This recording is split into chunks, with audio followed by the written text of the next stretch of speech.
Hello, listeners. Yamina here. Welcome to the Dr. GPCR podcast. Before we dive into this episode, we have a few announcements to make. We'd like to, first of all, take a moment and thank our Dr. GPCR Ecosystem partners, namely Domir Therapeutics, GPCR Therapeutics, Design Pharmaceuticals, Montana Molecular, and Orion Biotechnology. We hope you were able to join us at the Dr. GPCR Symposium on GPCR activation and signaling.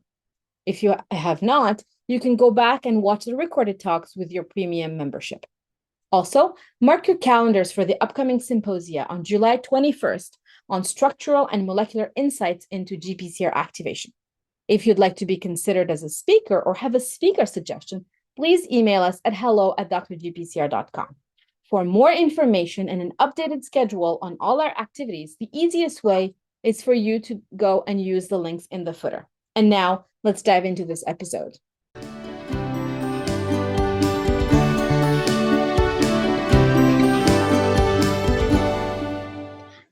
Hello, everyone. This is Yamina from Dr. GPCR, and today I'm excited to have with me Paul Gasser. Paul, thank you so much for joining me on the podcast. Thanks for having me. I'm so excited to talk to you. So why don't we start at the beginning, and can you please introduce yourself to the audience? Sure. My name is Paul Gasser. I'm an associate professor in the Department of Biomedical Sciences at Marquette University in Milwaukee, Wisconsin. I did my PhD at Arizona State University in neuroendocrinology, and a postdoc at the University of Bristol in the UK, also in neuroendocrinology, looking at cellular mechanisms of monoamine glucocorticoid interactions in the brain. Amazing. And where did you do your undergrad before that? That was at the University of Wyoming. That was in zoology and physiology. And I actually did a master's after that in the same department. Wow. It's interesting because here in the US, doing a master's is not mandatory to get into a PhD program. So there are very few people who actually go through the master before going into a PhD program. So zoology, I think you're our first zoology graduate. So tell us a little bit more about that. Sure. Yeah, I actually had I think I had 4 majors in college. I've always been a biology person. I loved biology, loved animals, and kind of, I guess you could say, I really got captivated by cells. Just when I first saw living cells under a microscope, just a sense of awe kind of hit me.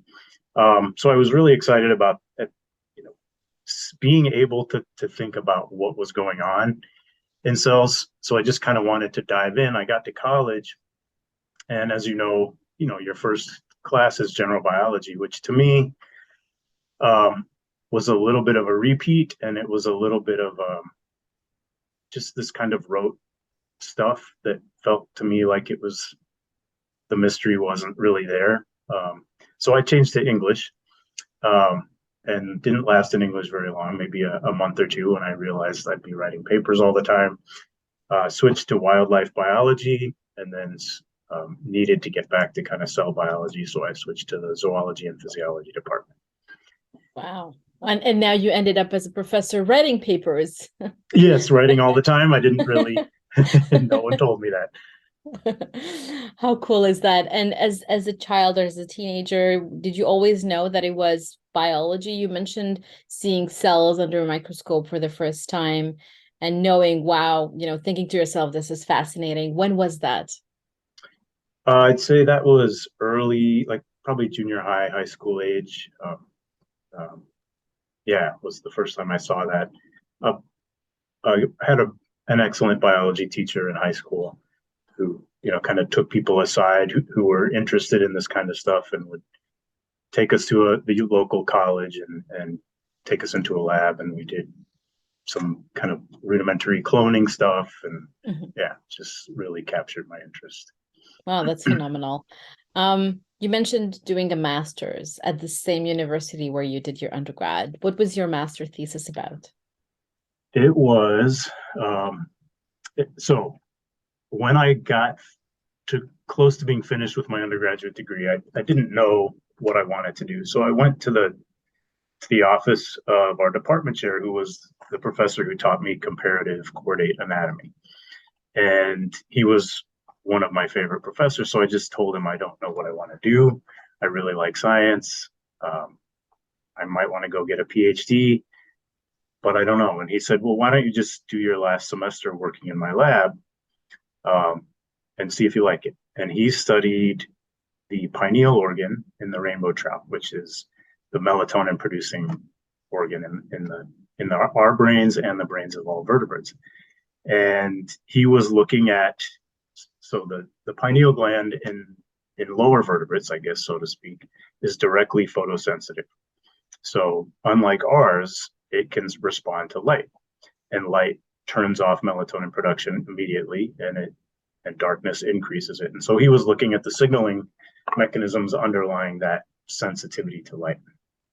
So he told me about rhodopsin. He told me about, and I just clicked that this is the interface between the world and the cell.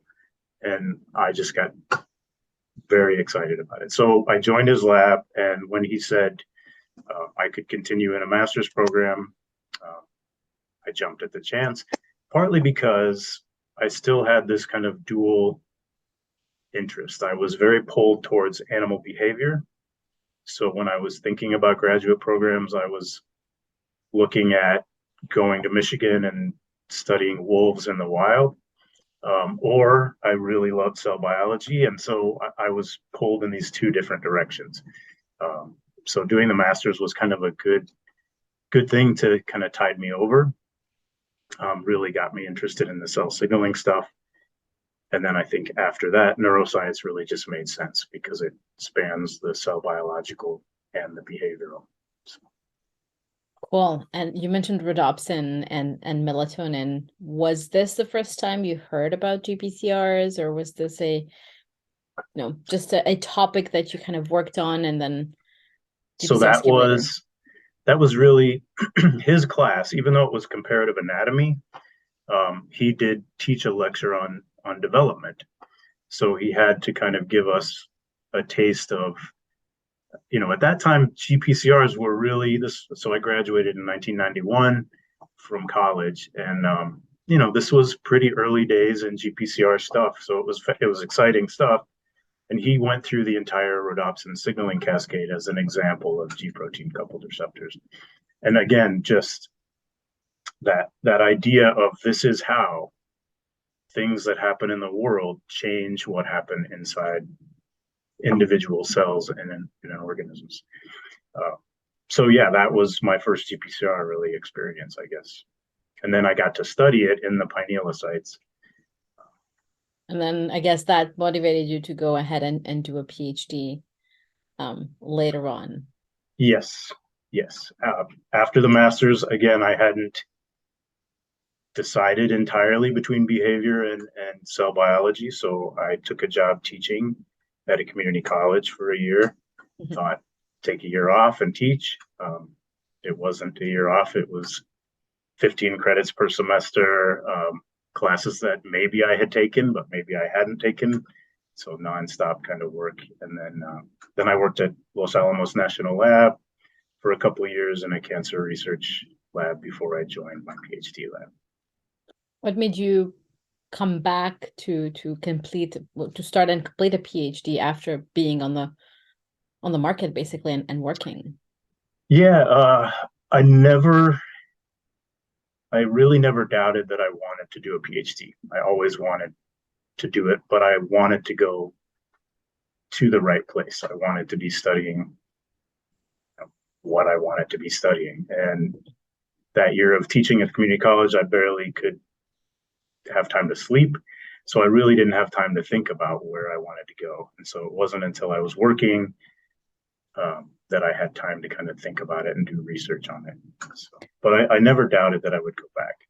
Mm-hmm. How did you pick your PhD lab? The reason I'm asking this is because a lot of people in the audience or the listeners are either master students, PhD students, and also postdocs. And I think hearing about other people's stories as to how they went about picking their next training opportunity is kind of important and informative as well to them. So I'll Yeah. let you answer that. Um, I applied to programs a lot of at the time, mostly zoology programs because I wanted that organismal kind of Yeah. bent towards the research, but I really wanted cellular mechanistic stuff. So I think that really kind of biased me towards neuroscience programs.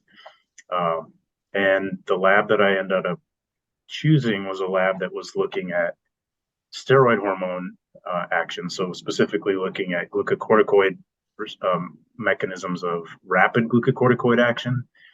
So non-genomic uh, actions of steroids.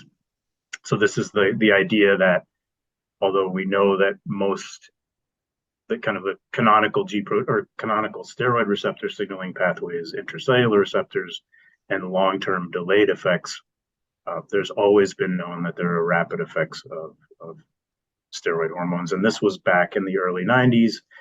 And the professor whose lab I joined was Miles Orchinik, who had been one of the first to identify a membrane-associated glucocorticoid receptor. And he was then kind of embarking on the process of trying to identify the signaling mechanisms downstream of that receptor. So it was a receptor that was very closely linked to a behavior. And so I was able to kind of span the range of my interest of behavioral stuff, but looking at cellular mechanism. What was the animal model that was used during your PhD? It was salamanders. So Wow. so the behavioral model was originally was in an animal called the rough-skinned newt, which is a kind of a Pacific Northwest amphibian, and they have this very robust reproductive reflex, which is the males clasp females, and there's a brainstem circuit that's been worked out that mediates this clasp. And what had been discovered over the years was that stressing the animals or injecting them with corticosterone, which is the major glucocorticoid in these organisms, very rapidly shut down that clasping reflex. And it was over the years basically determined that through pharmacological data that it was a membrane-associated receptor and not the intracellular receptor that was mediating this effect. How cool is this? And you still maintain that zoology storyline in your career. Yeah. Now he had moved to a different amphibian at the time, and the behavior wasn't as tightly as well understood, but the receptor was still there. So we were able to start looking for signaling and in the process of really trying to purify and then clone that receptor. What I'll tell you is it still hasn't been done. Wow. Yeah. So there are pluses and minuses to this kind of story, I guess you'd say, that it was a difficult thing to study. We could study some signaling stuff, but we couldn't really ever, and no one still has purified or isolated that receptor. What do you think that is? I think one of the difficulties is that it's a membrane-associated steroid receptor, and so you have these lipophilic molecules that stick to a lot of things, and they're in the membrane as well. And so it's not as robust, I guess, an interaction maybe that it's easy to do something like kind of a pull down or something like that with a ligand. It's a good question. I spent a lot of time on it, and yeah. So after your PhD, you moved from Arizona to the UK to Bristol. Tell us a little bit more about the decision to go to do a postdoc, and also how did you pick your next adventure? Yeah. So that was during my PhD.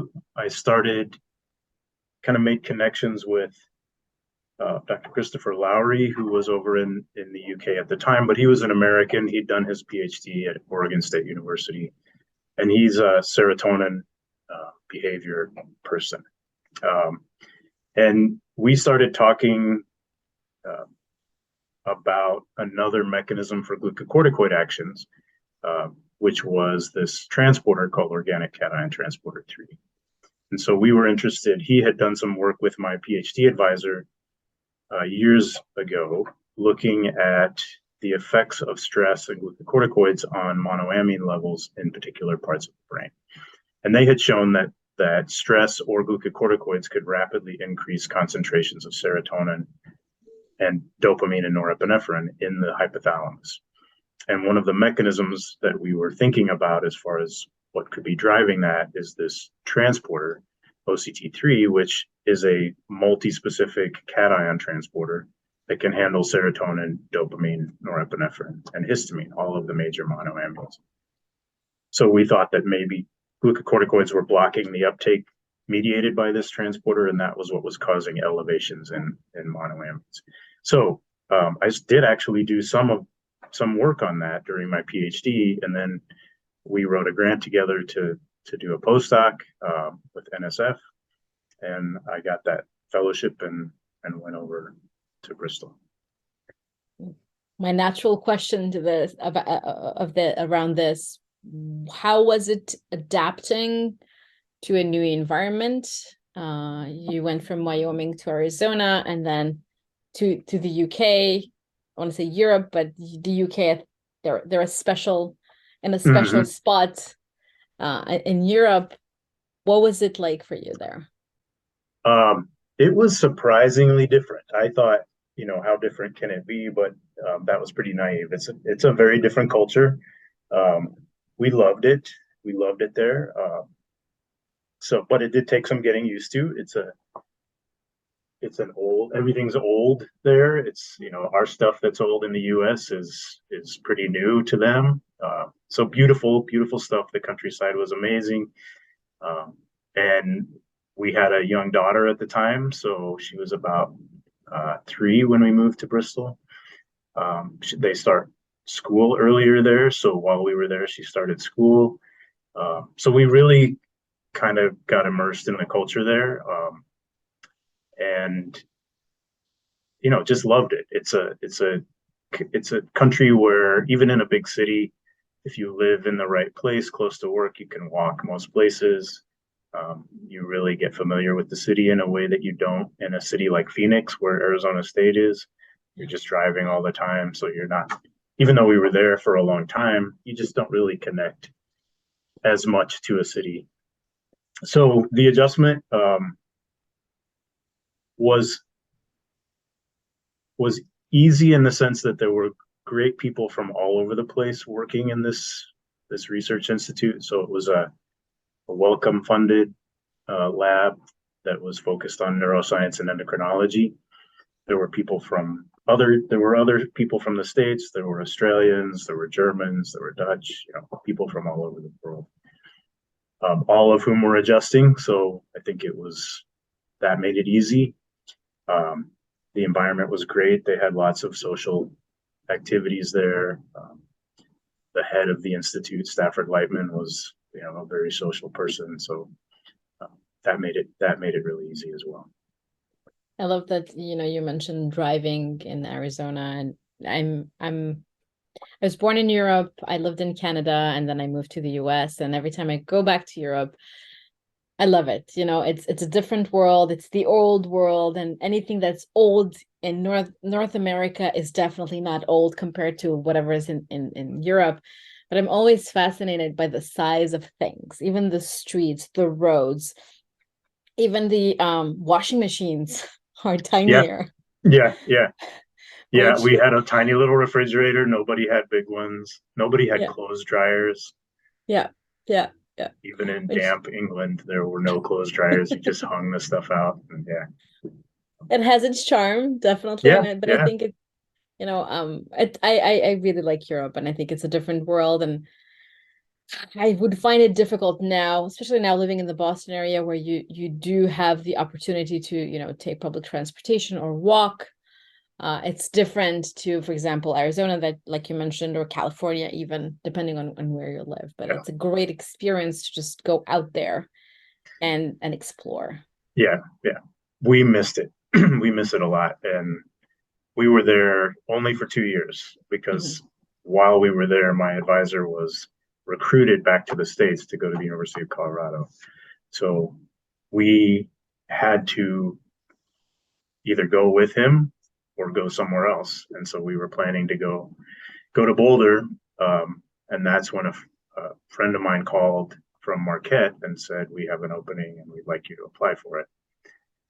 So while we were packing our things for the States, I flew over and interviewed in Milwaukee and got the job, and we redirected our stuff to Wisconsin.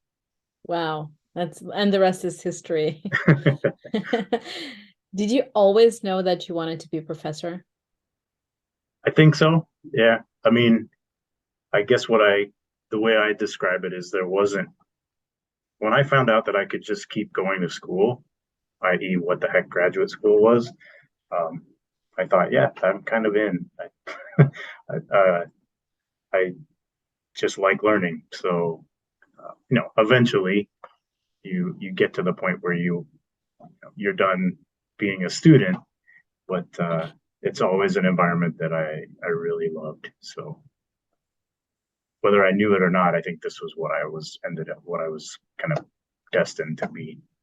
Yeah. And I think that your experience at the community college teaching gave you experience that you could take with you and develop and then use it now that you're a professor. Right. When you jump in at a community college, if it's a full-time position, I thought I'll take a year off and teach. It's not a year off. It's teaching. It's not. Yeah. It's nonstop relearning this stuff, learning it for the first time the day before you teach it. I had lots and lots of anxiety dreams. But in the end, even though it was very hard, I found out that I really liked it. So.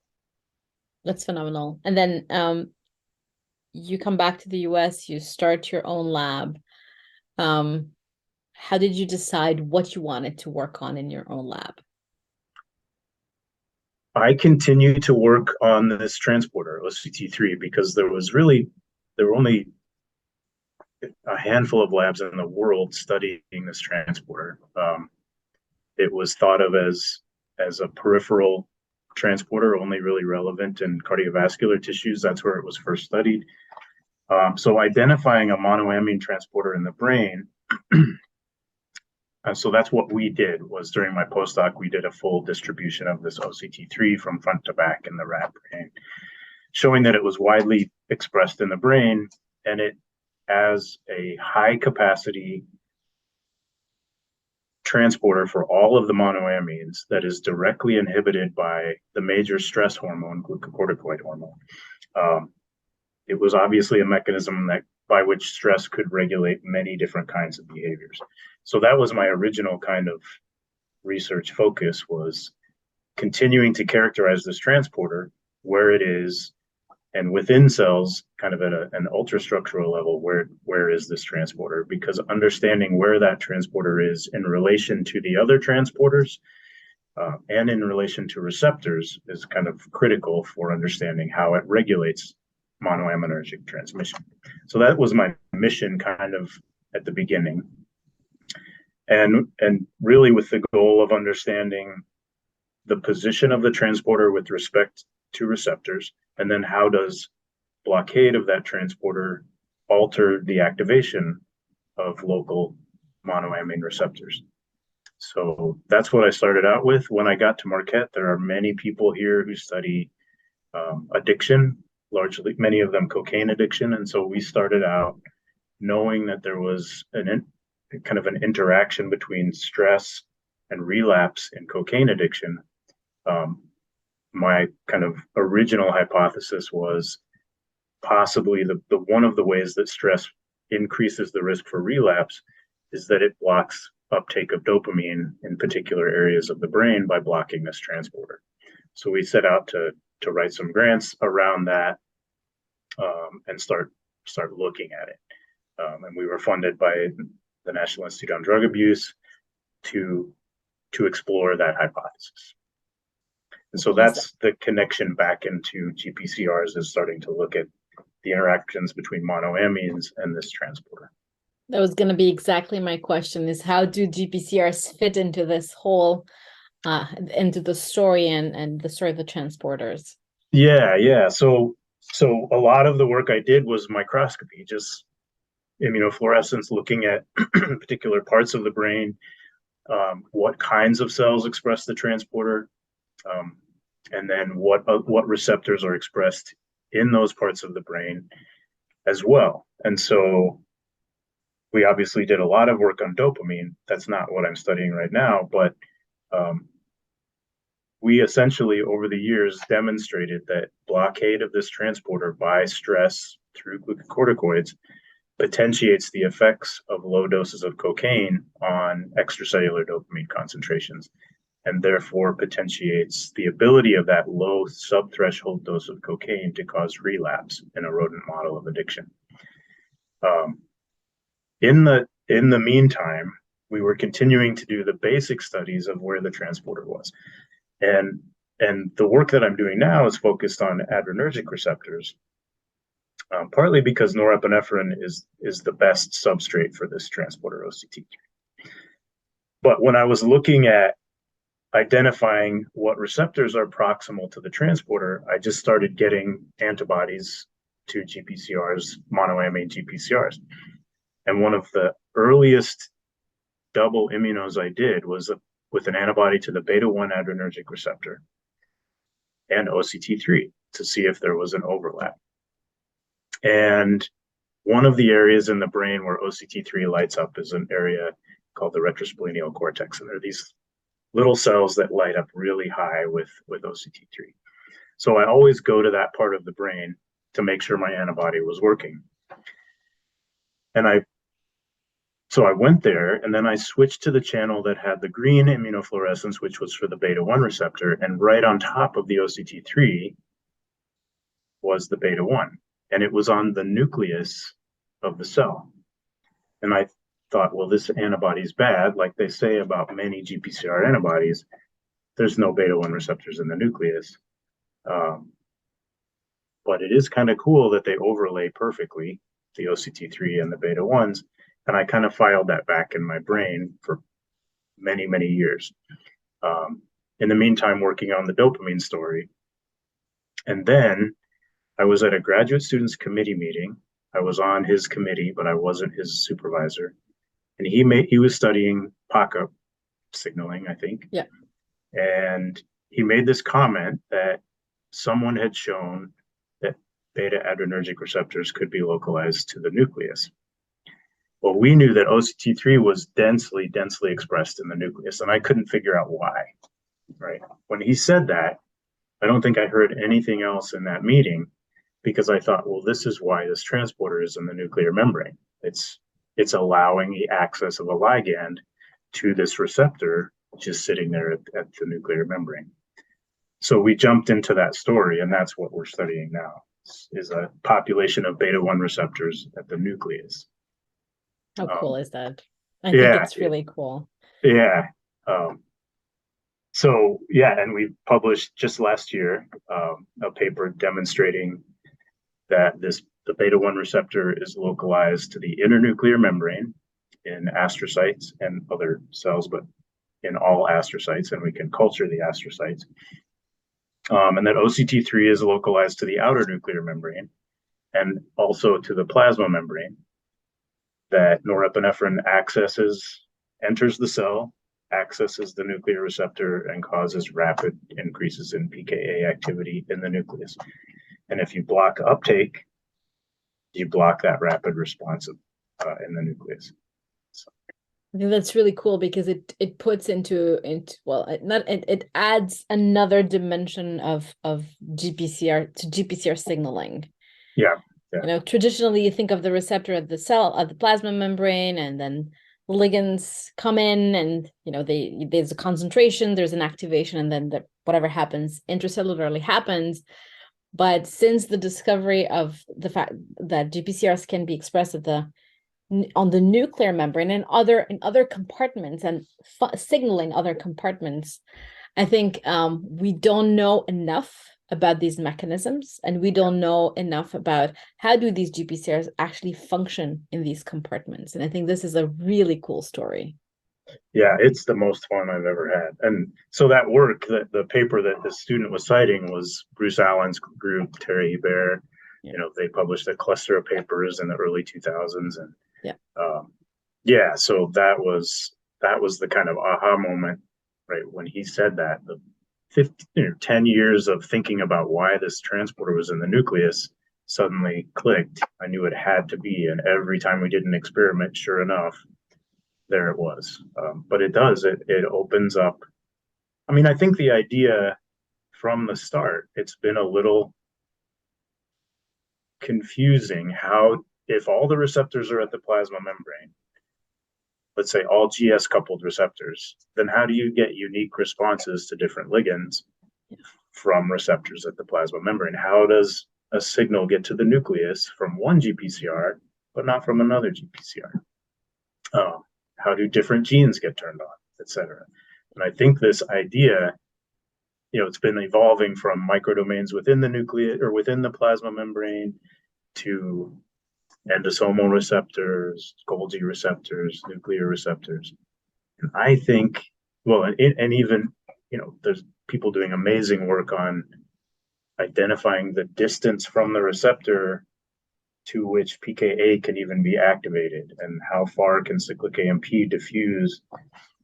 And it seems to stick pretty close to the receptor in most cases. Yeah. So that these intracellular receptors are probably very widespread.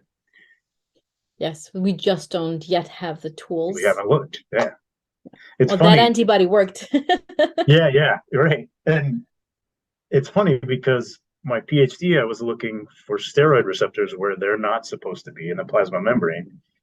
And now it's a complete 360. I'm looking at GPCRs where they're quote unquote not supposed to be in the nucleus. And I think it just shows the mystery is always there, Yeah, we have work cut out for a lot of trainees and a lot of PhD students and postdocs for a couple of decades, definitely. Yeah. You mentioned not trusting that antibody, and you've talked a little bit about tools. What do you think what kind of tools would be really great to have to try and answer some of these questions? Yeah. I think it's a real problem, the antibody situation. These are expensive reagents. Yeah. And in many cases, the companies that sell them don't do due diligence to validate. There's a bare minimum that you can do, which is not enough. And when you publish with these antibodies, the publishers know, the reviewers know, controls are very necessary because you have to be sure you're labeling what you're labeling. So it's a problem, and I think people are working on it, but they're beautiful tools when they work, but I think we know that sometimes if the antibody or if the receptor is phosphorylated, it doesn't interact with the antibody the same way. So what we did was we used two separate antibodies to the same protein that bind to two different parts of the protein. We used the flag tag receptor that we expressed exogenously to try to get around the potential confounds of the antibodies. But I think high affinity specific ligands that are tagged can be useful. It's a difficult thing. These nanobodies, I think, in some ways can be more engineered to be more specific, and possibly in combination with some kind of super resolution kind of microscopy, you could get some useful, really good information about them. I think really being aware of the limits of the tools that we have is really important. And that there is a lot out there, and we found this. A lot of stuff is published, and not necessarily validated that well. And once it's published, it's in the literature, right? And then it's taken as gospel. Yeah. No, that's true. I think you made a great point around validating these antibodies in general. And I do understand the the need to validate. Then again, when you're a company, you don't really, I'm not going to say you don't care about your product, but you have many other products that you want to put out there, so you don't necessarily have the capacity to go dig deeper, right, and validate those. But I think when you think about looking at receptor localization and interaction of different proteins beyond the plasma membrane, imaging and immunofluorescence is the way to go. Microscopy is the way to go. So when we started the conversation, I was thinking, oh, they would be really cool to do some biophysical studies, but how do you, it's hard if you cannot visualize it. Right. I mean, I do think that the existence of these receptors in now at least two different pools raises some very interesting questions, because the nuclear membrane is very almost cholesterol free. So, and we know that cholesterol really influences the functions of these receptors, especially, at least for the beta receptors, there's some pretty good evidence. And so models of maybe liposome kind of models where you have cholesterol rich and cholesterol poor models, you can look at the biophysics of the receptor in those different environments and look at the function in those different environments. You can start to make predictions about how that nuclear receptor will be different in function from the plasma membrane receptor. Which gets me to my next question, and I don't think we have an answer for that, is how come these receptors, or is there a signal, or is there a moment in time when these receptors are being synthesized that says, okay, you go to the plasma membrane and you guys go to the to this compartment, to the nucleus? Exactly. We thought, I mean, I naively thought, oh, of course, I'll just look in the literature. What's the signal for getting something to the internuclear membrane? It's not really well known. There's some ideas, there's some really good data out there, but there's no one mechanism. The beta receptors are a single exon, so there's not an alternative splicing. There may be a post-translational modification of some kind. So we're actually doing some experiments trying to identify sites of phosphorylation or glycosylation that might be different between the two pools of receptors, to see if we can find out what the mechanism of localization is. If you could do that, then you could generate maybe an animal that has receptors that are only nuclear or only plasma membrane, and you could start to really ask, what is the specific function of this nuclear receptor? Out of all of the things that we know that norepinephrine does in the brain, no one has ever thought, well, what if it's acting directly at the nucleus? We know it acts on gene expression. We know it's anti-inflammatory. We know it regulates, it's critical in protecting neurons, and there are deficits in neurodegenerative disorders. We know that it regulates gene expression, but no one's ever looked at which of these two receptors are doing that. It could be that the nuclear receptors are doing the bulk of the genomic work, whereas the plasma membrane receptors are doing the rapid kinds of physiological adjustments in response to norepinephrine. Agreed. And I think this is really cool, because that was going to be my next question. What do you think these two populations might be doing differently? Yeah.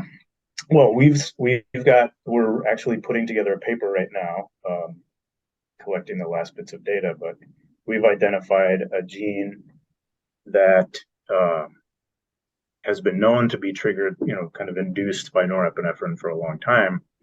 And the paper will basically describe experiments demonstrating that for this gene, it's the nuclear receptor that's turning it on. Wow. So the plasma membrane receptors do nothing to turn this gene on.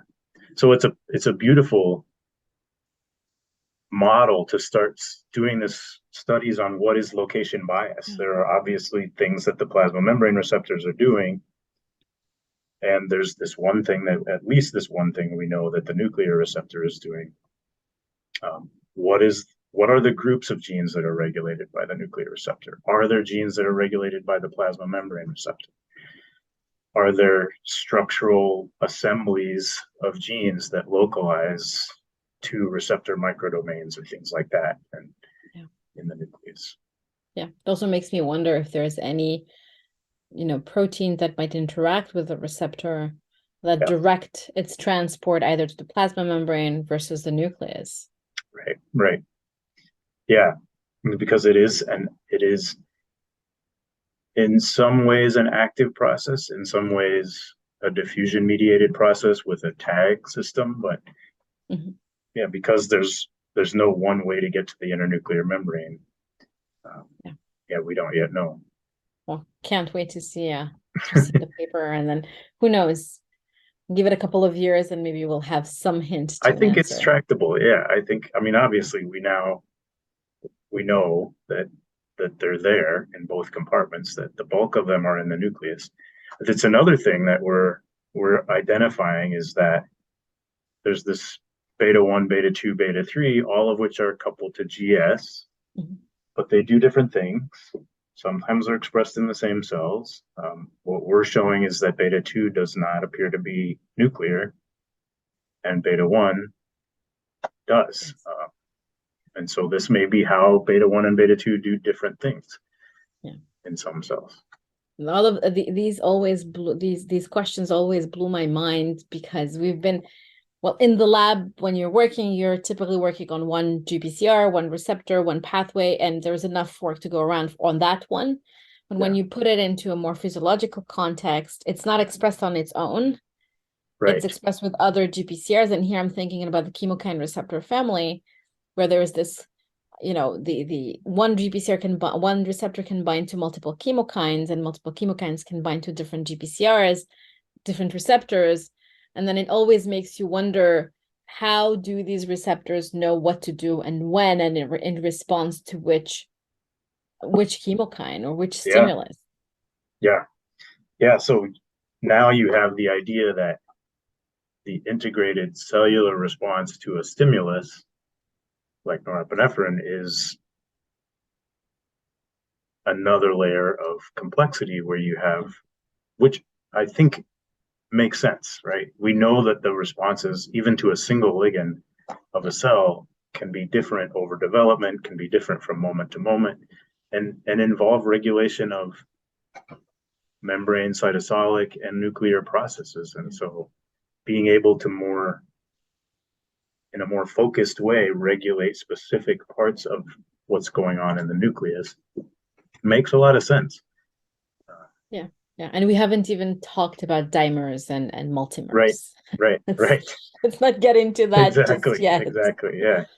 Yeah. So I always ask this, and since you're working on a transporter, I'm still gonna ask the question, what is your favorite GPCR? And it can be the transporter. It doesn't have to be a GPCR. We've had favorite phosphorylation sites. We've had adenosine as a favorite molecule, and I think it was I can't remember which GPCR, dopamine D1 as the GPCR. We've also had G proteins, you name it. What's your answer to the typical question that we always ask? I mean, I would say it's the beta 1 receptor right now. We've known this thing has been studied so much. We know so much about it, and we still know so little about it. So it's a beautiful situation where you have all the work of so many people to draw upon: the phosphorylation sites, the modification sites, the polymorphisms, all of those kinds of things, the signaling, right? The idea that you can have G protein switching in some of these beta receptors. And so because the transporter, I mean, that's why we found the nuclear receptor. But the receptor is by far my favorite. It's such a kind of a, I guess for me, kind of a universe opening kind of thing that finding out about the research on nuclear receptors and being able to now, because we've identified it in a very homogeneous cell population that we can culture, where every single cell has this receptor, we can just take advantage of that body of work and start dissecting and understanding fundamental questions like how does it get to the nucleus, and what does it do to the genome, and how does it do that, and then how does it relate to the actions of norepinephrine, both in normal responses to stress and arousal, and then possibly pathological stuff. Mm-hmm. Yeah, and plus I think these are very well studied receptors. I think the adrenergic system is really well studied. So there's a lot of tool compounds that allow to study it. How hard is it to get, for example, labeled tool compounds to study beta 1?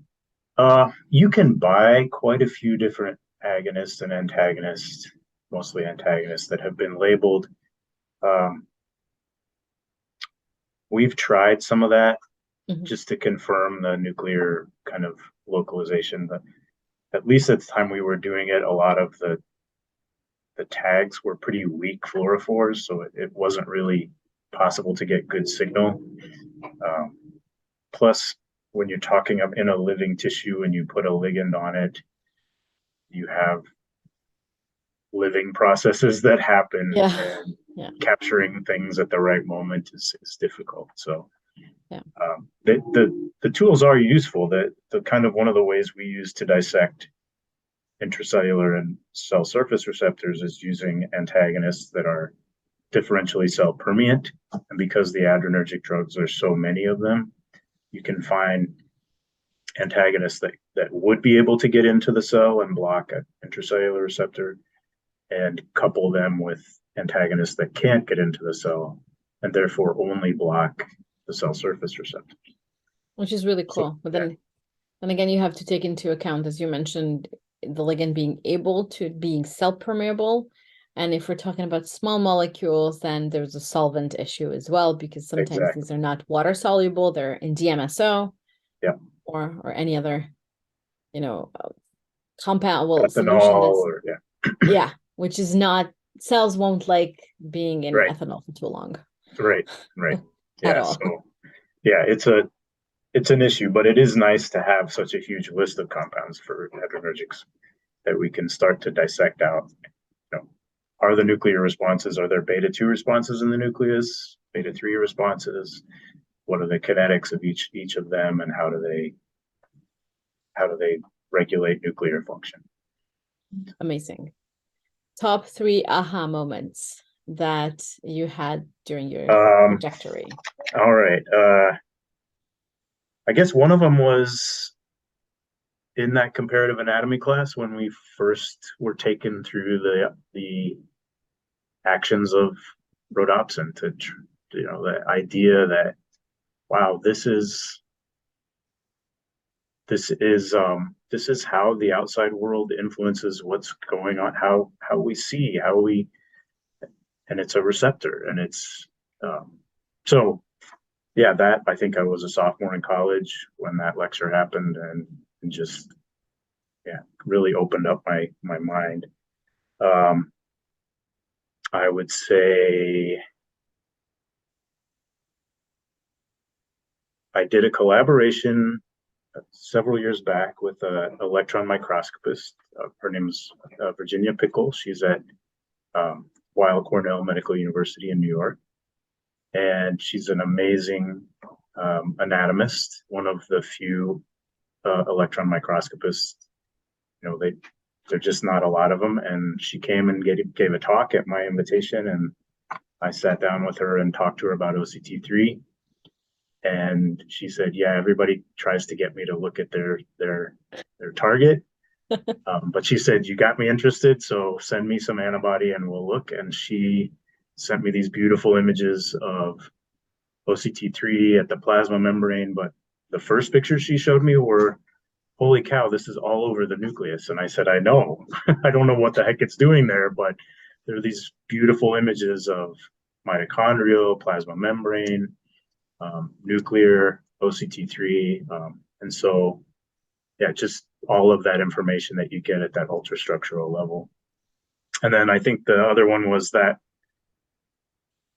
image of the beta-1 immunostaining perfectly overlapping at the nucleus with OCT3 that answered a question that I'd had for so long of why is this monoamine transporter at the nucleus? What is it doing there? And it's, now I think all bets are off. What are the other monoamine receptors that could be localized to the nucleus? Those kinds of things. Well, I love that you mentioned a microscopy and the beauty of the images. I always thought that it's an art. Yeah, And it's been the source of every question that we've ever looked at. When we did the drug abuse work, it was because I knew the transporter was in the nucleus accumbens, and that it was distributed in particular parts of the nucleus accumbens. And that's what drove the entire grant to focus on stress and relapse. And then the nuclear localization, again, that's driven all of the work we've done at the now more biochemical, cell biological levels. So yeah, pictures tell you a lot. I mean, yeah, they're a source of lots of questions. Yeah, there's that's really no way to understand the biology if you're not looking at the structure. Yeah. There was that saying about a picture is worth I think 1,000 words. words. Yeah. Yes. Yeah. How phenomenal is that? Yeah. No, it's a lot of fun too, and it is somewhat artistic, I think. Yeah, I think so too. I never had the chance or the opportunity to learn how to use microscopy and how to really apply it to answer scientific questions. I tried, I dabbled, but I always thought, wow, this is a whole other universe, and you'd have to dedicate yourself to that, to learning it. But I always thought it was so beautiful. Just watching cells under the microscope, I can relate to that. Yeah, but then the combination with the kinds of biochemical assays, it's so powerful. That's how we monitor kinase activity is on the microscope, but with tools that were generated by molecular biologists, biochemists to kind of monitor signaling activity in real time visually. So yeah. Amazing. Advice, if you had any, for junior scientists who want to contribute to the field? I would say find questions that excite you and don't forget the awe, I guess, the kind of fascinating aspect of the work. It can get to seeming very much like a job. It's stressful. It's a hard thing to do. Science is tough, but remember that those questions are driven by this basic kind of sense of beauty of what we get to study, right? And to not assume that everything is figured out. Like there's always going to be more that we don't understand. That's a big one, because you have to not forget why you're doing what you're doing, and it's really easy to forget that in the stress of a PhD, the stress of getting grants, the stress. I think that's probably the biggest piece of advice. I would also say collaborate, ask questions, to be a part of a community. I mean, I think this thing that you do is a really great thing, because there's this idea that, I know I had this as a PhD student, I have to do this myself. I'm going to get my PhD. It's all me. And I can't, and when you come up against a wall, because you're going to come up against walls, you either ask for help or you don't. You either discuss problems or you don't. And I don't think you progress if you don't have a community to talk to. No, agreed. And I think, at least in my case, when I was doing my PhD, I thought that I had to do everything. And you had to say, okay, this is my PhD, and I did every experiment from A to Z. I came up with the project and I did everything. And actually, that's not true. At least not in my head at the moment. I think the idea is to ask questions that you're interested in, questions that have a larger application, give a little piece of the puzzle that we're trying to answer as to what happens in our environments. And also think about the fact that the pride or the prize of getting a PhD is being able to answer that question to the best of your ability, and it's not your ability to pipette or to run XYZ assay. And I think you made a great point around collaborating, and I think we're blessed to be in a field where the vast majority of people are open to chatting, open to collaborating, very active, very responsive as well, and still in love with the GPCR field for sure on our end. Yeah, no, the Great Lakes retreat. I called I was talking to Alan Smirchka. Yes. Yeah. About some of our experiments, and he said, "Do you guys go to the Great Lakes retreat?" And I said, "No, I'd never heard of it." I mean, for this nuclear project, this has been essential, right? So it's the meeting that I don't miss. Since then, it hasn't been that long, but it's well, I cannot remember. Are you because long story short, we've been collaborating and I've been helping the organizers, and I'm saying the organizers, but actually I became one of the organizers of this year's meeting, and we're helping out from a website perspective and logistics perspective with the retreat. And I hope to see you there in November. Yeah, we'll be there. Yeah, I'm bringing at least one trainee. It's such a great meeting for at every level, I think. Yeah, and the website is gpcrretreat.org. I got the email a couple weeks ago about the November meeting. So yes, the invite went out, and we were just laughing in the background because we hit send too soon. Oh, you did? There were some changes that needed to be done, and the email went out, and we're like, "Uh-oh, we went too soon." But we saw the response to the email was that we had such an increase in activity on the site. That was just phenomenal, and it's a great meeting. I grew up as a scientist at that meeting. I think in the Montreal and Toronto and Ottawa area, that's the one meeting that in every GPCR lab, no matter what, you get to go once a year to that meeting. You'd still have a poster unless you were really starting out, but that was something that we always went to. And this year is going to be November 2nd to the 4th at Chateau Montebello in Quebec, and it's actually halfway between Montreal and Ottawa. Okay. And it's a beautiful place. I think people are going to love it. I checked it out already. Funny thing, the first retreat I went to was right before the pandemic. And at the meeting at the end of that, it was decided that Milwaukee was going to host the next one. And then we didn't have the meeting. So we were so excited to have everybody come here, and then I don't know if you're familiar with this, but all the PIs are invited to the business meeting during the GPCR retreats. So I'm extending that invitation, and maybe you guys can organize. And we're always happy to help the next time. Yeah. I'm trying to figure out where was the 2019 meeting and if I was there. But I think I was. I think you were. Yes, I think you were, because I think has there only been one since the pandemic? Yes, 2022, last year in May. Yeah. And I remembered you at this meeting from the previous meeting. So I think you were there. I can't remember where it was.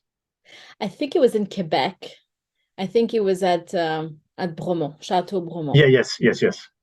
Yeah. That was beautiful as well. Yes, it's always beautiful since this meeting is typically in the fall, and then and it's interesting to see the differences in nature and the colors of the leaves depending on where you are. I think Quebec is a little bit more advanced color-wise, and then you come down to Vermont and then come to New Hampshire in the Boston area, and then you can see the changes and colors in the leaves. So I think it's always a great meeting. Yeah. No, we plan to be there for sure. Amazing. So I'll see you there in person. Paul, thank you so much for your time. Thank you. This was great. Lots of fun. Absolutely. Don't go anywhere. We're going to let people wonder what we're talking about after we we stop recording. Okay. Thanks, Paul. Thanks. Thank you for joining us for this Dr. GPCR podcast episode. We would like to take a moment and thank our guests, as well as our Dr. GPCR team members, Attila, Ines, Montserrat, Ivana, Andreina, Balint, and Julia. A huge thank you to our ecosystem partners for their support: Domain Therapeutics, GPCR Therapeutics, Design Pharmaceuticals, Montana Molecular, and Orion Biotechnology. You can connect with our partners directly in the ecosystem. Join us today. Please also don't forget to subscribe to the Dr. GPCR monthly newsletter. Find us on YouTube, and if you like our podcast, leave us a 5-star review on Apple Podcast. You can also leave us a testimonial on our website. Another way to support us is to share your favorite Dr. GPCR program with your network and colleagues. You can always email us with any questions or suggestions at hello@drgpcr.com. And until next time, stay safe.